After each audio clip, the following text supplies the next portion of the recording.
pare tudo o que você está fazendo agora.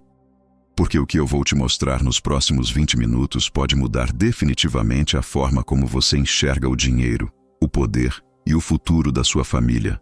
2 homens, 2 continentes, 2 estilos completamente opostos de liderar, de gastar, de acumular e de distribuir riqueza. E a Bíblia, escrita há mais de 2000 anos, já descreveu cada atitude que eles tomam hoje. Isso é coincidência? Ou é um sinal que a maioria das pessoas ignora porque tem medo de olhar de frente? Eu sei que você veio aqui porque algo dentro de você quer entender por quê, mesmo trabalhando duro, o dinheiro nunca fica. Por que os ricos ficam mais ricos? Por que o sistema parece sempre favorecer alguém lá em cima? E hoje, usando a Bíblia como lente, vamos dissecar as atitudes financeiras, políticas e morais de 2 dos líderes mais poderosos do mundo, sem tomar partido, sem defender nenhum dos 2, apenas mostrando os fatos, os versículos e deixando você, que é inteligente, tirar as próprias conclusões. Porque no final, a pergunta que vai ficar na sua cabeça não é sobre Trump ou sobre Lula. A pergunta é sobre você, sobre o que você está fazendo com o que tem, sobre se você age como alguém que constrói riqueza ou como alguém que a desperdiça. Fica até o final, porque nos últimos 2 minutos desse vídeo vou fazer uma revelação que vai te deixar desconfortável do jeito certo. O filósofo e estrategista Nicolau Maquiavel escreveu no século XV: "O príncipe que não entende de finanças, não entende de poder." Essa frase sobreviveu séculos porque ela é brutalmente verdadeira. Dinheiro e poder caminham juntos, sempre caminharam. E quando um líder não entende de dinheiro, é o povo que paga a conta. Então vamos começar pela primeira dimensão que a Bíblia usa para avaliar um líder: a maneira como ele lida com a riqueza da nação. Donald Trump, empresário bilionário antes de entrar na política, construiu hotéis, cassinos, arranha-céus, declarou falência em alguns negócios, voltou mais forte em outros. No seu primeiro mandato como presidente dos Estados Unidos, implementou um corte massivo de impostos para empresas, reduzindo a alíquota de 35% para 21%. Os defensores dessa medida dizem que gerou empregos e estimulou o crescimento econômico. Os críticos dizem que beneficiou principalmente os mais ricos e aprofundou a desigualdade. Trump dizia abertamente que os Estados Unidos precisavam de menos regulamentação e mais liberdade de mercado. Ele falava em termos de negócios o tempo inteiro: lucro, competição, vencer. Luiz Inácio Lula da Silva, operário metalúrgico que virou presidente. 2 mandatos entre 2003 e 2010, marcados por programas de distribuição de renda como o Bolsa Família, e pelo boom das commodities que inflou o PIB brasileiro. Saiu da presidência com mais de 80% de aprovação. Voltou ao poder em 2023, depois de ser preso e solto, e agora enfrenta a pressão dos mercados financeiros por causa do aumento dos gastos públicos. Lula defende, abertamente, que o Estado precisa gastar mais para fazer a economia crescer. Os defensores dizem que tira gente da miséria. Os críticos dizem que gera inflação e dívida para os filhos dos pobres pagarem. 2 modelos, 2 extremos. E a Bíblia tem algo a dizer sobre os 2. Provérbios 22, versículo 7 diz assim: "O rico domina os pobres, e o que toma emprestado é servo do que empresta." Isso não é política, é matemática espiritual. Quando um governo gasta mais do que arrecada, quem paga os juros? O povo. Quando uma empresa corta impostos e favorece grandes corporações, quem arca com os serviços públicos? O povo. A Bíblia não escolhe lado entre Trump e Lula. Ela revela um princípio eterno: dívida é escravidão. E quem governa com dívida, governa com correntes invisíveis. Agora deixa eu te fazer uma pergunta que poucos canais de finanças têm coragem de fazer. Você, no seu dia a dia, age mais como Trump ou mais como Lula? Porque a maioria das pessoas que assiste conteúdo de finanças na internet sabe teoricamente o que precisa fazer, mas na prática imita os piores hábitos dos líderes que critica. Gasta mais do que ganha. Toma emprestado para consumir e depois culpa o governo pela inflação. Warren Buffett, o maior investidor da história, tem uma frase que precisa ser tatuada na sua mente. Não poupe o que sobra depois de gastar. Gaste o que sobra depois de poupar. Parece simples, mas 90% das famílias brasileiras e americanas fazem exatamente o oposto. E depois ficam esperando que o governo as salve. Agora vamos para a segunda dimensão bíblica: o comportamento diante do poder. A Bíblia está cheia de líderes que deixaram o poder subir a cabeça. Faraó, Nabucodonosor, Herodes. E em todos os casos, o padrão é o mesmo. O líder começa a se comportar como se as regras não se aplicassem a ele. Como se ele fosse acima da lei, acima da moral, acima do julgamento alheio. Trump foi impeachmentado 2 vezes. Uma por pressão sobre a Ucrânia, outra por incitação à insurreição após o 6 de janeiro de 2021. Ele nunca foi condenado, mas o simples fato de 2 impeachments é historicamente sem precedente. Trump diz abertamente que seus inimigos políticos deveriam ser presos. Ele chamou a mídia de inimiga do povo. Em falas públicas, usou expressões como: "Eu poderia atirar em alguém na Quinta Avenida e não perderia um voto." Isso é autoconfiança ou é arrogância? Lula, por outro lado, foi preso em 2018 condenado por corrupção e lavagem de dinheiro no âmbito da Operação Lava Jato. A condenação foi posteriormente anulada pelo Supremo Tribunal Federal por questões de parcialidade do juiz. Ele voltou ao poder e hoje defende uma agenda de controle da mídia e das redes sociais. Diz que o judiciário foi usado como arma política e já fez falas como: "Nunca antes na história desse país", para descrever conquistas de seus governos, muitas vezes contestadas por economistas e historiadores. O que a Bíblia diz sobre líderes assim? Eclesiastes 10, versículos 5 e 6 diz: "Há um mal que vi debaixo do sol, como um erro que procede do príncipe. A loucura está colocada em muitos lugares altos, e os ricos assentam em lugar baixo." Isso é um alerta eterno sobre o que acontece quando as pessoas erradas chegam ao poder. E note, a Bíblia não diz que isso é raro. Ela diz que é um padrão que se repete debaixo do sol. Mas aqui está o que poucos falam. O problema não começa no líder. Começa no povo que o elege. A Bíblia, em 1 Samuel capítulo 8, conta uma história fascinante. O povo de Israel chegou ao profeta Samuel e disse: "Queremos um rei. Todos os outros povos têm rei. Nos dê um rei." E Deus disse a Samuel: "Avisa a eles o que um rei vai fazer. Vai pegar seus filhos para a guerra, vai cobrar impostos, vai tomar suas terras." O povo ouviu e disse: "Não importa, queremos um rei assim mesmo." Isso foi escrito há 3.000 anos, e acontece hoje. Todo ciclo eleitoral. O povo quer ser salvo por um líder. E quando o líder decepciona, elege outro. E fica nesse ciclo de esperança e decepção, sem nunca assumir a responsabilidade pela própria vida financeira. E aqui, meu amigo, minha amiga, é onde o seu dinheiro entra. Porque enquanto você está debatendo Trump versus Lula nas redes sociais, a inflação corrói suas economias. Enquanto você espera o governo te dar uma solução, os juros do cartão de crédito estão te comendo vivo. Enquanto você discute política, quem realmente estuda finanças está construindo patrimônio silenciosamente. Napoleon Hill, autor de A Lei do Triunfo e Quem Pensa Enriquece, disse algo que choca até hoje.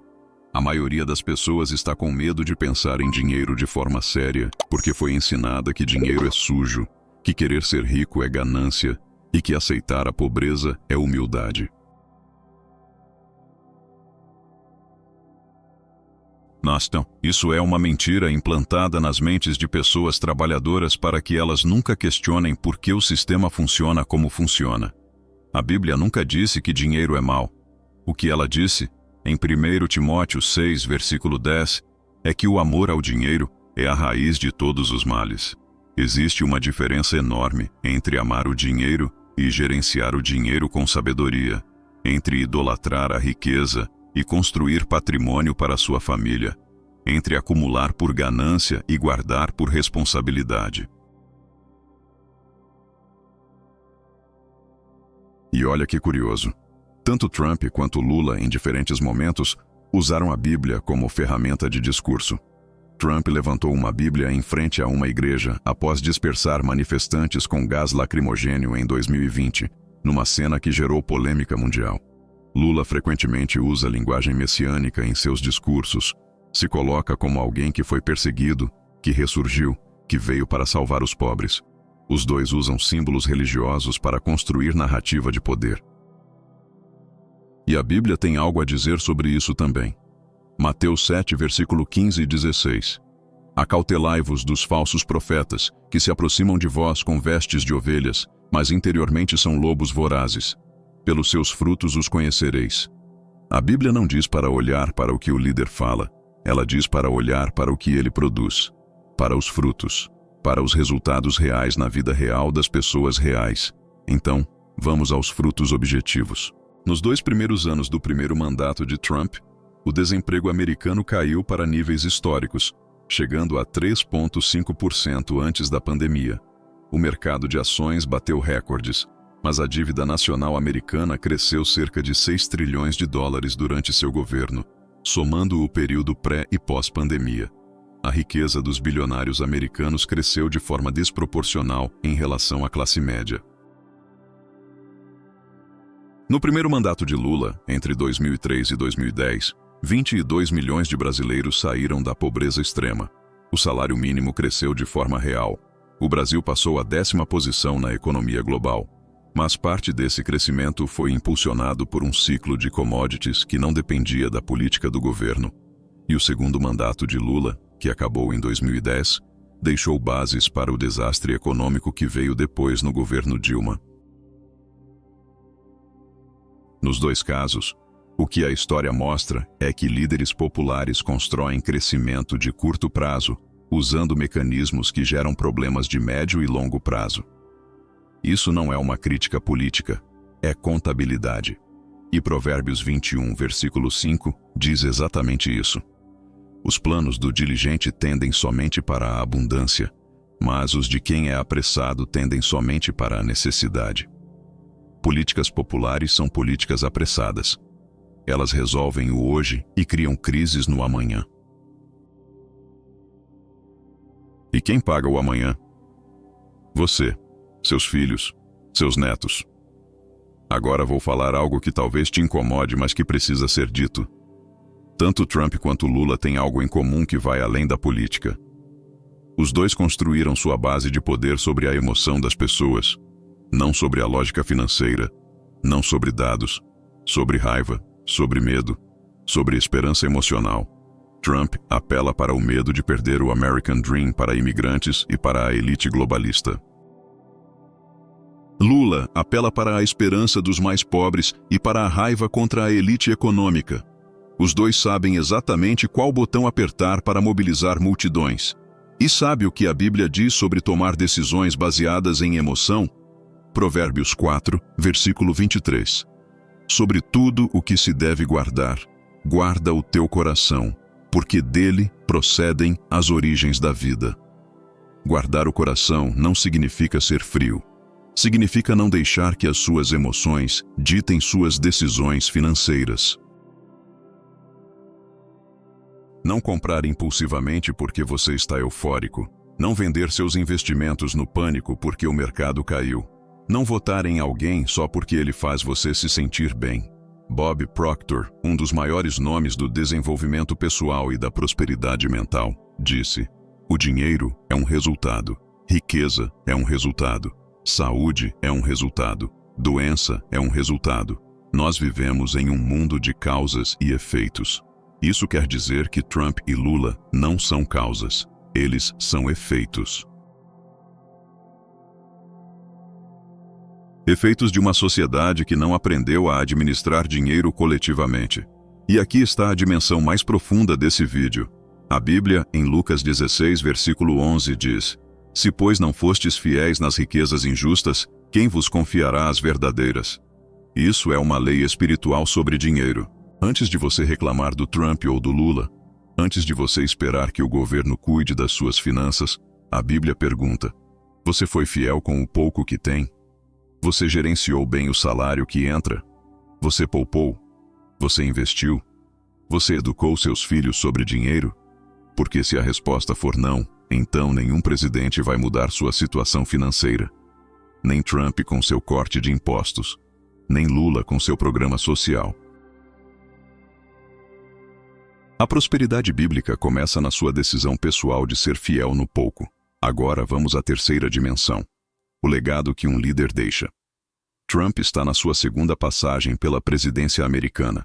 No início de 2025, retornou ao poder com uma agenda agressiva de tarifas, controle de fronteiras e corte de gastos. As medidas econômicas geraram turbulência nos mercados globais. O dólar oscilou. Países parceiros reagiram com contra-tarifas. O debate sobre se essas medidas vão criar um Estados Unidos mais forte ou mais isolado ainda está em aberto. Lula chegou ao seu terceiro mandato com promessas de reindustrialização e de um novo ciclo de crescimento. O mercado financeiro, porém, demonstrou desconfiança com o nível de gastos públicos. O real sofreu desvalorizações expressivas. A taxa básica de juros brasileira, a Selic, chegou a patamares historicamente altos, encarecendo o crédito e dificultando o acesso ao financiamento para pequenas empresas e famílias. O que a Bíblia diz sobre legado? Provérbios 13, versículo 22. O homem de bem deixa herança para os filhos de seus filhos, mas a riqueza do pecador é guardada para o justo. Um líder que deixa a dívida pública crescente como herança para as próximas gerações, independentemente de suas intenções, está construindo um legado que vai se pagar caro no futuro. E isso vale tanto para governantes quanto para pais de família que deixam dívidas para os filhos. O conceito bíblico de herança não é apenas espiritual, é literal, é financeiro, é sobre o que você constrói hoje para os que vêm depois de você.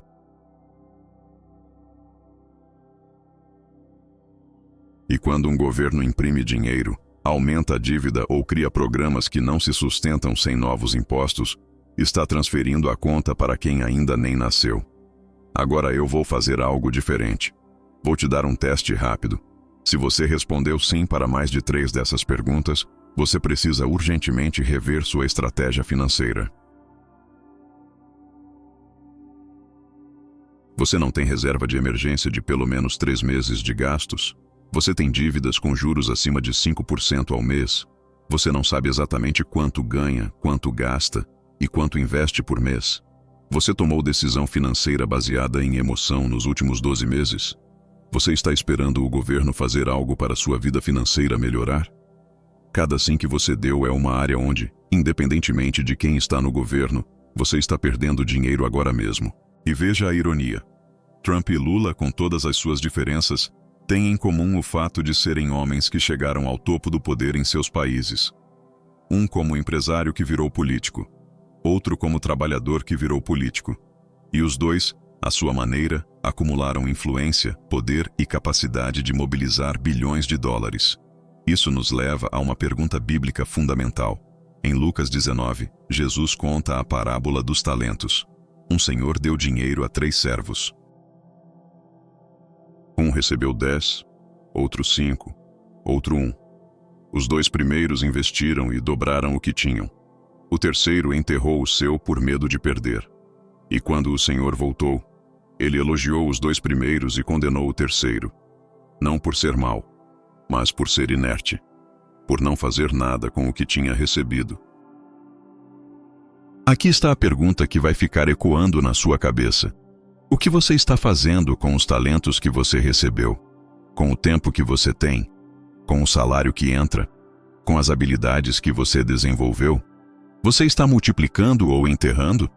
Trump, com toda a sua polêmica, multiplicou o patrimônio. Errou em alguns negócios, faliu em outros, mas nunca parou.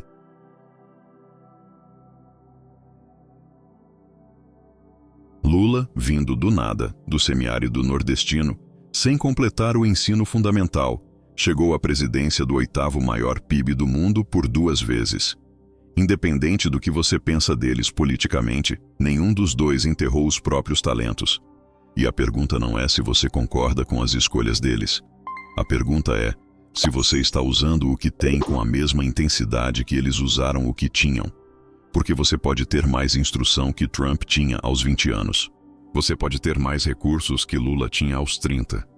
E mesmo assim estar parado, reclamando do governo, esperando o momento certo, esperando a inflação baixar, esperando a taxa de juros cair, esperando o Brasil melhorar. A Bíblia em Eclesiastes 11, versículo 4, diz com uma clareza que corta: quem observa o vento nunca semeará, e quem olha para as nuvens nunca cegará.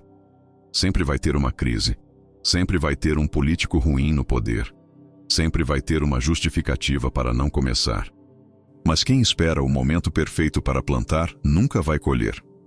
Bill Gates, o fundador da Microsoft e um dos homens mais ricos da história, disse: não é culpa sua ter nascido pobre, mas seria sua culpa morrer pobre. Isso não é crueldade, é responsabilidade. É a mesma lógica da parábola dos talentos. Cada um de nós recebe talentos diferentes, em circunstâncias diferentes. O que fazemos com esses talentos é nossa responsabilidade. E aqui chegamos ao ponto mais importante desse vídeo inteiro. Enquanto Trump e Lula disputam narrativas sobre quem é o maior defensor do povo, existe algo que nenhum deles pode fazer por você: construir sua independência financeira. Isso é intransferível. Nenhum presidente pode poupar no seu lugar. Nenhum governo pode investir por você. Nenhuma política econômica substitui a disciplina de anotar gastos, eliminar dívidas e começar a investir mesmo que seja R$50 por mês.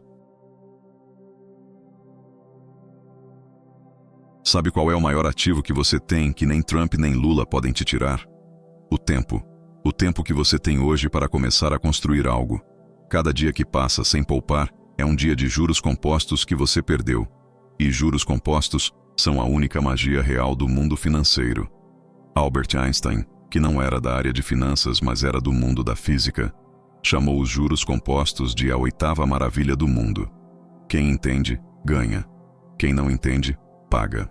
Se você tem 25 anos e começa a poupar apenas R$200 por mês com rentabilidade média de 1% ao mês, ao se aposentar com 65 anos você vai ter acumulado mais de R$500 mil. Se esperar até os 45 anos para começar, teria que poupar mais de R$2.000 por mês para chegar ao mesmo resultado. O tempo é o recurso que os pobres desperdiçam e os ricos protegem.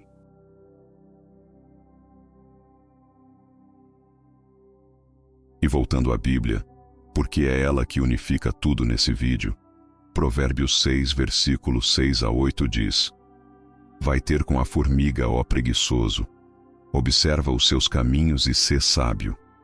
Ela, sem ter capitão, nem oficial, nem senhor, prepara no verão o seu mantimento, e no tempo da ceifa recolhe o seu sustento. A formiga não espera o governo, não espera o rei, não espera a economia melhorar. Ela simplesmente trabalha, poupa e se prepara para o inverno que virá. Então chegamos ao ponto central desse vídeo. A pergunta que precisa ficar com você. Olhando para Trump e para Lula, para as atitudes que cada um toma, para os frutos que cada um produz, a Bíblia nos dá ferramentas para avaliar.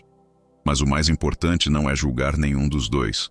O mais importante é usar esses exemplos como espelho para a sua própria vida. Você age com a impulsividade de alguém que decide pelo calor da emoção, ou com a paciência de quem planta sabendo que a colheita demora? Você distribui o que tem sem construir reserva? Ou você guarda o suficiente para não depender de ninguém na crise? Você usa símbolos de prosperidade para impressionar? Ou você constrói riqueza real em silêncio? A Bíblia em Abacuque 2, versículo 2 e 3 diz: escreve a visão e grava-a em tábuas, para que o que a lê possa correr. Porque a visão é ainda para um tempo determinado, e apressará o fim, e não mentirá. Ainda que tarde, espera por ela, porque certamente virá, não tardará. Você tem uma visão para a sua vida financeira? Está escrita? Está clara?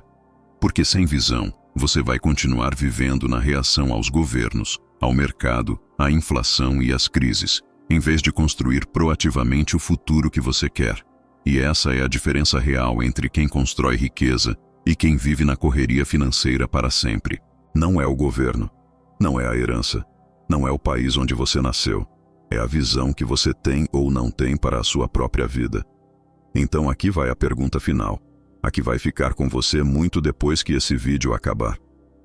Segundo a Bíblia, pelos seus frutos os conhecereis, pelos resultados reais na vida real das pessoas reais. Olhando para tudo que foi apresentado aqui hoje, para as ações de Trump, para as ações de Lula, para os versículos que a Bíblia traz sobre riqueza, poder, legado, impulsividade, paciência e responsabilidade, a pergunta em aberto que fica é: qual dos dois, nas suas atitudes concretas, mais se aproxima do que a Bíblia chama de um líder que produz bem para o povo? E mais do que isso, como você, na sua vida pessoal, se sai nessa mesma avaliação bíblica? Porque no final do dia, o anticristão mais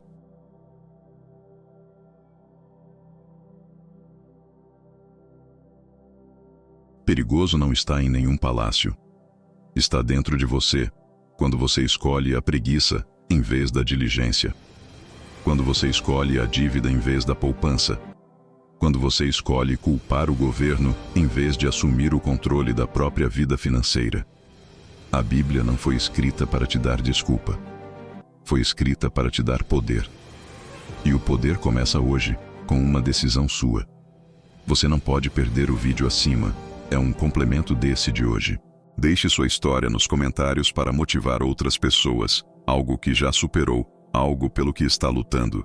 Se esse vídeo te ajudou, deixe o seu like e siga o canal para receber todos os vídeos em tempo real. Até a próxima, conquiste o extraordinário.